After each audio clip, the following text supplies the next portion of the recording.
Welcome back to Around the SEC. I'm your host, Stephen Willis, alongside Jeff Beecham and Corey Burton. We are glad you are joining us. As of course, you can follow us on Twitter at the Stephen Willis or at Old Positively. Hit us up on Facebook at facebook.com/Palmcast. Subscribe to our YouTube channel at Positively Ole Miss. And of course, you can follow us on Twitch at Positively Ole Miss. If the audio is more your bag, you can catch us on Google, Apple, Stitcher, Spotify, SoundCloud, TuneIn Radio, iHeartRadio, and Pandora. Basically, every major podcatcher out there you can catch us on. And if not, you can catch us on some of the lower level podcatchers that if we just went into, it'd take us the whole show to get through. Corey is the host of Believe in Georgia Dogs podcast. You can follow him where, Corey? At Believe in Dogs. You can follow my personal Twitter at Coach Burton36. I'm also on the Illegal Motion College Football podcast, and I'm launching yet another one. So I'll be on 3 on the Believe Network, and then with you guys here on Around the SEC as I join forces with the Palmcast. So you can find me just about anywhere. And I'm probably on every podcast, on every podcatcher. So at least soon, right? Yeah. And Jeb is at Stolen Grin if you want to follow him to all about Tennessee football and random things around Nashville to do on his Twitter. Well, guys, we are in the middle of the COVID apocalypse in the SEC. We're losing about a game a day at this point. LSU and Alabama, Mississippi State and Auburn, Georgia and Mizzou, and Tennessee Texas and A&M. Yeah, Tennessee and A&M all postponed because of COVID. That leaves us with a minuscule number of games this week. Guys, it just seems like this spike that's been slowly building that grew because of all the people out and about because of the election is kind of starting to roost a little bit. I blame Notre Dame. Yeah, expand. In case you guys were living under a rock, which if you were, then you were my roommate. But Notre Dame won a big game, I think. They beat somebody, some orange team, I can't remember who. And their entire stadium rushed the field. Yeah, that would be a COVID problem. And the rallies would be a COVID problem. And the celebrations of the Joe Biden president-elect would be a COVID problem. Wait, are you telling me my rallies are causing the COVID? That's fake news. I don't believe you. Well, and honestly, that is the problem. We just haven't been taking COVID as seriously as we should have. Yes, it's really, really starting to hit us hard now with this second wave. And it's doing it all over the world. It's not just the U.S., but the U.S. is getting hit harder than anyone, I think. I think people are just getting fatigued with wearing masks and staying indoors. And people just are like, okay, if I get it, I get it. And I don't know. I mean, right, wrong, or different, I think that's what's happening. And I think people are starting to realize now, hopefully they're going to realize, hey, maybe we should be a little bit more careful. This thing's not over yet. So, maybe these mass gatherings are still – not the best ideas, doing everyday things, going out to eat and, doing whatever errands you need to do is fine and well. But, getting in these large settings for extended period of time is not ideal. So now that the second wave is kicking up, I am thankful, or I'm relieved that my football season is over. So that eliminates a giant portion of the risk that I was taking every day. So, I'm able to, the further away I get from that game, the less and less my risk gets, at least getting it from that avenue. And I don't really go anywhere anyway, so, my risk goes way down. Just as a whole, I treat people like they're biological weapons anyway.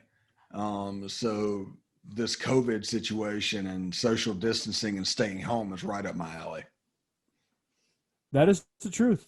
And how you and I sat less than 6 feet apart in our office for however many years. I don't know how we did it, but we did. Yes, because I assure you I was my normal annoying self when that I'm was sure. going on. Yes. I'm sure I brought my level of annoyance too. I had my little things and shows that I watched, and I sat right next to the door, so I could just like dip out if I needed to, just slip away, or go take my mid morning number 2 for like 30 minutes. Get away. Now, Jeb, I have a question. Does this cancellation open up on more? I think Harrison Bailey. Is there a chance we're going to see him?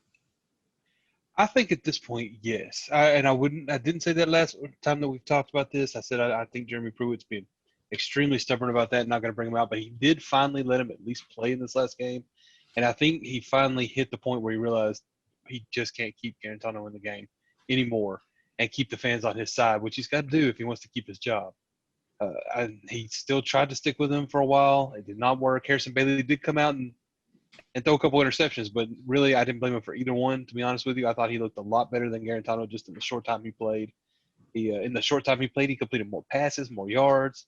One of the interceptions was a deflection. The other one was his time was expiring. He just chucked it in the end zone. Wouldn't have been a smart pass if you were in the middle of the game, but at the end of the game, what are you going to do?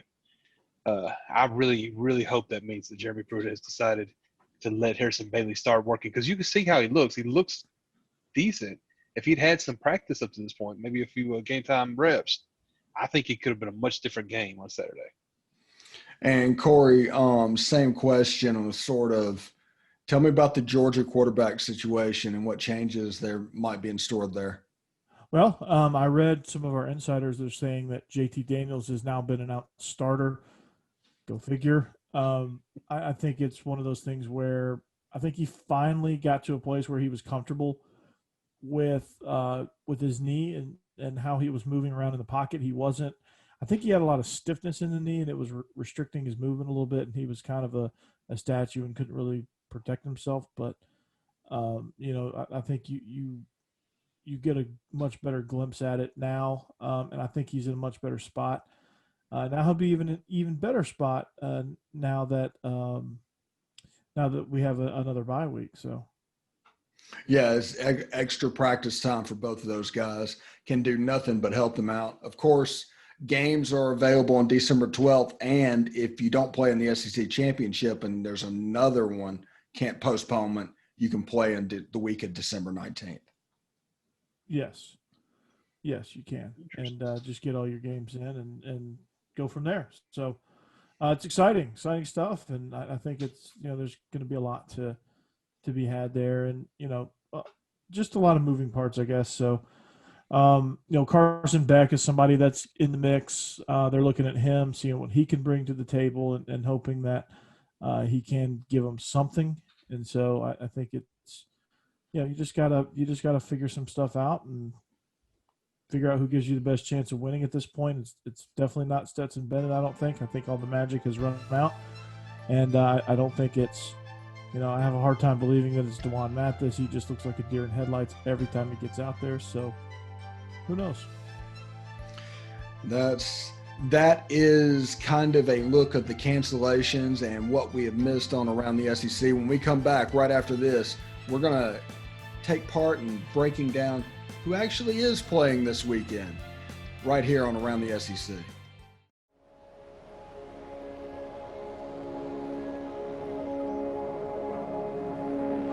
Only 10% of us get enough daily exercise.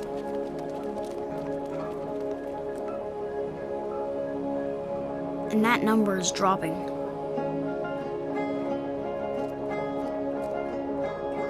Nearly 30% of us are overweight or obese. We spend 6 hours a day in front of a screen. As a result, we now have a shorter life expectancy than our parents. But give us the right start in sports, and we'll never stop. Learn how at active4life.ca. Hey, this is Stephen Willis from Positively Ole Miss. We're almost done with this break. We'll be back with good information quite soon. The military has been in every generation of my family, and so has VA. It wasn't easy for my dad after Vietnam, but VA helped him and my mom get the home they'd always wanted. My grandpa's been coming to VA since World War II. They even helped him lay to rest one of his battle buddies from Normandy. And me, I followed in their footsteps and served with pride. And now that I'm out of the military, the GI Bill's helping me with school. Every generation of my family has served, and VA has served us all. Welcome back to Around the SEC. Stephen Willis here with Jeb Beecham and Corey Burton. We're breaking down games of the few teams that are actually taking part in football games this weekend. This is probably going to be a shorter episode of Around the SEC because of just that reason. There's only 3 games this weekend. And we start off in Oxford, Mississippi. It's probably the game of the week because of all the cancellations. Ole Miss is favored by 11, by far the smallest line. And you have a situation with Matt Corral and everything playing. And if Will Muschamp decides to play this offense straight up, Ole Miss could possibly score 50 points this week. Yeah, there's some struggles going on in South Carolina. I think his goose is cooked. I think they're right now the only thing they're trying to figure out is how they can manipulate this buyout and how they can come up with the $16 million it's going to take to buy out his contract. And I just think the team is ultimately, or at least the defense side of the ball, is ultimately quit on him. The rest of the team, I guess, has fallen suit. The new staff that he brought in to try to shake things up is just, one of those too little, too late things. And I think it's going to get ugly. It's going to get much uglier before it gets better in Columbia. I think Ole Miss is going to reap the benefits of that. So as long as Ole Miss doesn't have any major self-inflicted wounds, like kind of like what they did against Arkansas, where they turned the ball over 7 times, I think they won't have any issues covering the spread. Yeah, I agree. South Carolina, to me, looked like a team that was starting to pull it together a little bit there in the middle of the season, but they've completely fallen back down the hill. I think their offense is decent, and will probably put up a few points against a porous defense here for Ole Miss, but their defense isn't going to slow down Ole Miss at all, I don't think. So I agree. I think the question is just how many points are scored in this game, and whatever that line is, I'll take the over. And also South Carolina is in the midst of a quarterback controversy. Will Muschamp will not announce a starter for this weekend. Colin Hill has been the guy throughout the season. Ryan Helinski is sitting on the bench. And they also have a true freshman that's a little bit of a change of pace guy to keep an eye on there. Yeah, I mean, I think it's just a situation of they're just trying to find any answer, whatever answer that may be. They're searching, and it's a long, arduous process, and it's just going to be something that they have to manage and figure out what they can do, what they can do, what they can't do, and figure out who gives them a chance to climb out of this hole they're falling down. And is it Colin Hill? I don't know. Is it Ryan Helinski? He's been good before. But we don't know because just the culture of this team is bad right now. We'll move on to Vandy at Kentucky. The Commodores and the Wildcats. I think Vanderbilt is like a 17-point dog in this one. I like Ken Seals. They completely just freaked out at the prospect that they were going to come back and beat Mississippi State, that they just didn't allow it to happen. It was one of the most Vandy defeats I've seen in quite a long time. Unfortunately, yes, I agree. I didn't get to see a lot of this game, but I did tune in a bit there in the second half where it looked like Vanderbilt was going to come back, and then Vanderbilt just Vanderbilted. And Kenny Seals, he's really a decent quarterback. He looks pretty good at times, but I don't know if it doesn't have much to work with or if he just doesn't have it all together, but he throws interceptions at just the worst times. But as far as this game goes, I don't know. Vanderbilt has got to be pretty desperate wanting to get at least one win this season. They still have Florida and Georgia, I think, both on the schedule. Missouri's playing better. Tennessee might be another opportunity, but I think if they're going to get a win, they got to feel like this weekend is their best chance left. Last week probably would have been it. So I think I want to see if Vanderbilt comes out playing as hard as I think they will, just because they're trying to get that one win on the season. Effort's not the problem with Vanderbilt. they're just not any good. They're not very well coached. They're not in position. They don't do the fundamental things correctly. Um, but they do play hard. They do try. They do whatever they can within their ability. And Ken Seals is somebody that has a very bright future for them if they ever get the right situation there. Um, Defensively is for what Derek Mason is a complete mess. And I think he's just I think he's finally drowning in the responsibilities of being a head coach. If he was just straight up defensive coordinator, didn't have to worry about anything else, just defense coordinating and recruiting and whatever you do as a defensive coordinator, then I think Derek Mason would be fine and he'd be a great defensive coordinator somewhere. But, like Muschamp, I just don't think he's that. I just don't think he has that leadership role because I think he's overwhelmed. I don't think he knows what to do. I don't think he's really all that interested. I think he's checked out. And lucky for him, he's got 4 years left on this 6-year extension that he signed. And Vandy can afford, but they won't want to try to afford to buy him out. So Vanderbilt fans might be stuck with him for another 4 years. So um, you got to think some of these alumni. And I've heard quite a bit of chatter from Vandy people that they're not far from going to whatever the administration building is, pounding their fist on the table and saying, "Hey, look, something's got to change here, or we're going to stop giving you money." And Vandy doesn't like to not get money, so something will be done. Something's got to be done, and they got to find an answer.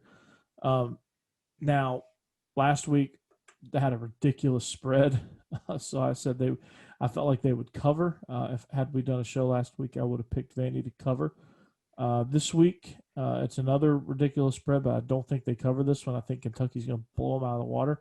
Kentucky does, Joey Gatewood's going to get settled in.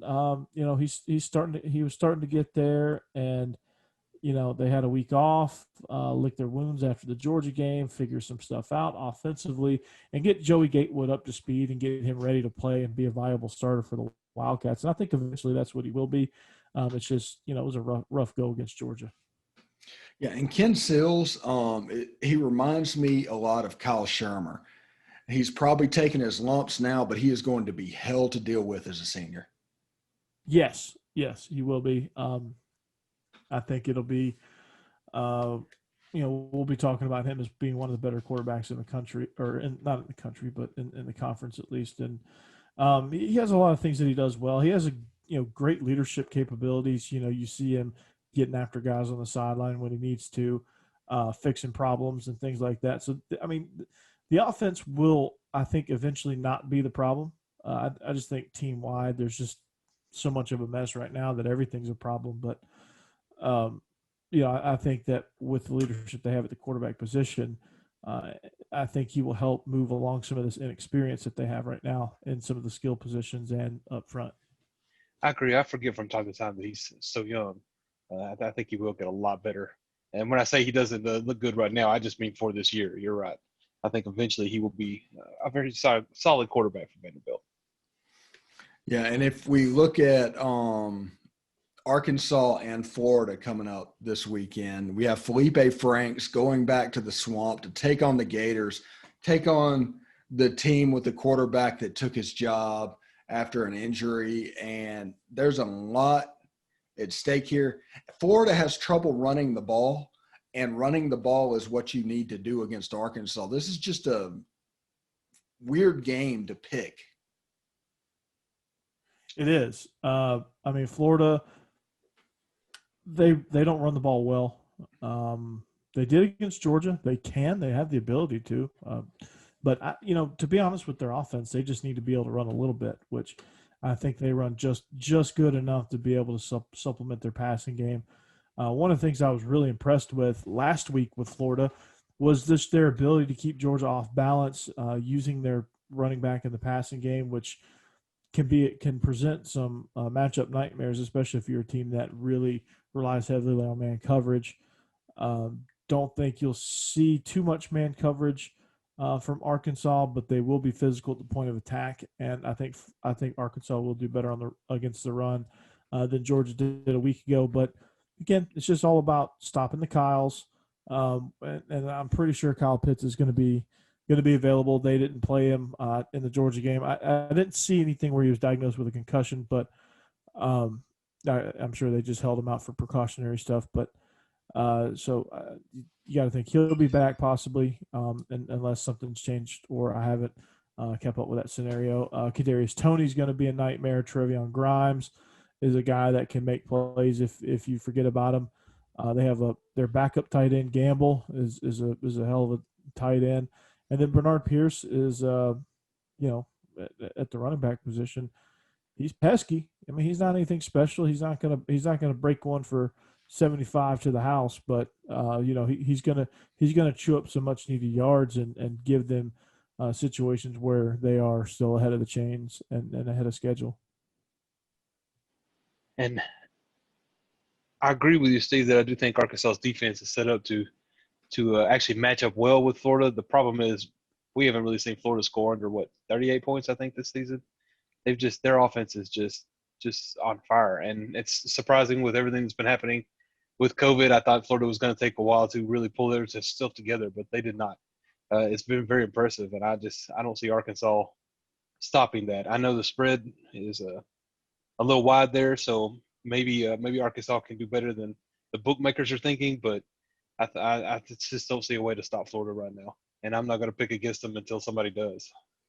Yeah, I think the way it settles down, the two things that you need to watch in this game is Arkansas's defense dropping back is like they do with Kyle Trask's lack of arm strength to where you can just squeeze those zones down and he has to make a perfect pass every time or Arkansas can become available. The other one is look out for Kadarius Toney. He has a chance underneath to really make an impact in this game. And he was beat up. In the Georgia game, he wasn't really much of a vertical threat like he usually is, but the guy's dangerous, and the more healthy he gets, the more dangerous he's going to be. Yeah, I imagine there's going to be a lot of mesh concept run this weekend. There are. Yeah, and Toney underneath just make one guy miss, and all of a sudden it's 15, 20-yard game. Oh yeah. So it's really hard to tell because it's hard to watch all the other games or the conferences with everything being so separated. But is Trask the Heisman candidate front runner right now? I think it's Mac Jones. Oh really? And Justin Fields and Trevor Lawrence is also into that discussion. Yeah, I think it's those three, and then everybody else. I mean, Trask is in any other year where you don't have Lawrence and Fields. I think Trask is somebody we can talk about having a legitimate shot at it, but he's in the mix with them, and so I think it's going to be hard pressed to beat any one of those three. I do think Trevor Lawrence proved how valuable he was to his team, considering what happened this weekend. Yeah. And Mac Jones, as long as he's averaging 420 yards passing a game or whatever ridiculous number he's averaging, he just can't be ignored. Yeah, no doubt. But Jalen Waddle being out actually is going to affect him now. And people are going to bracket Devontae Smith, and then all of a sudden, the slot receiver, what's his name? Slade Bolden. Yeah. He's not quite Jalen Waddle. He's a phone booth type player, but he's not quite the athlete that Jalen Waddle is. Yes. I agree there, but I mean, Bama just keep rolling them out there. It's ridiculous. Yeah. All right, around the SEC right here. When we come back, we're going to get down with picks.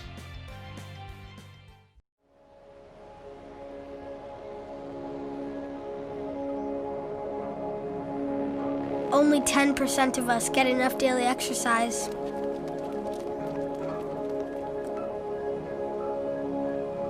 And that number is dropping.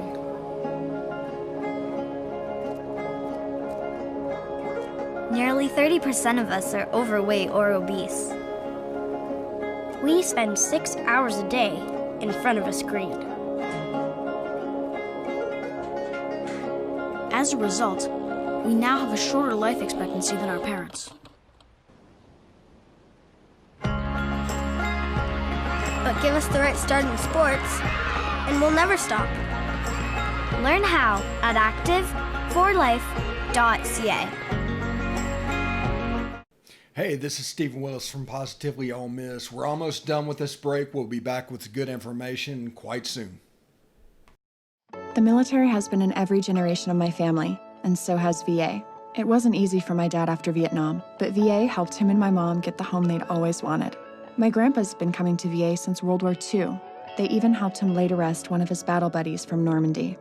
And me, I followed in their footsteps and served with pride.